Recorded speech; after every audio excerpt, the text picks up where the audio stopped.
Hi friends, எல்லோரும் எப்படி இருக்கிறீங்க? நானும் நல்லா இருக்கிறேங்க. நீங்களும் நல்லா இருக்கிறீங்க நம்புகிறேங்க. இந்த பாப்பாங்க 2 பேர்த்துக்கும் ஒருத்தர்கிட்ட இருக்கிற பொருள் இன்னொருத்தர் பிடுங்கிறது தான் வேலைங்க. இப்போ வர வர அடித்து பிடுங்குற அளவுக்கு பெரிய ஆளாகிட்டு இருக்கிறாங்க 2 பேரும். நீங்களே பாருங்கள், பார்த்தீங்கன்னா தெரியும். வேறு பொருள் எடுத்து வச்சாலும் அதை அழுங்காமல், இந்த கழுகு எப்படி மீனை கவருக்கு அழுங்காமல் பார்த்துட்டே இருந்துட்டு கவ்விட்டு போகும், அதே மாதிரி கவ்விட்டு போயிடுவாங்க இந்த சின்ன பாப்பா. இந்த ரித்து பாப்பா அப்படி தான் பண்ணுவாங்க பாருங்கள். இன்னும் 2 நிமிஷத்தில் அதை எடுத்துகிட்டு அந்த பக்கம் போயிடுவா.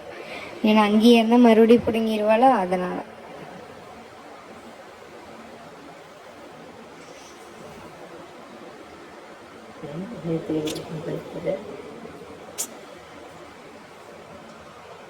சரின்னு குளிக்க வச்சு எல்லாம் கொண்டு வந்து வச்சுருந்தேங்க. என்னோடய சால் எடுத்து போட்டு சரியான விளையாட்டு விளையாடுறாங்க. அப்படி அந்த சாலில் என்னதான் விளையாட்டு இருக்குதுன்னு தெரியலைங்க. பேசாமல் விளையாட்டு பொருள் வாங்குகிற காசுக்கெல்லாம் சால் அண்டா குண்டா வாங்கி போட்டுடலாங்க. வீட்டுக்கும் யூஸ் ஆகும், நம்மளுக்கு நைட்டுக்கு மேலே போடுறதுக்கும் யூஸ் ஆகும் சால். பாருங்கள், நல்லா தான் போட்டு விளையாடிட்டு இருந்தாங்க.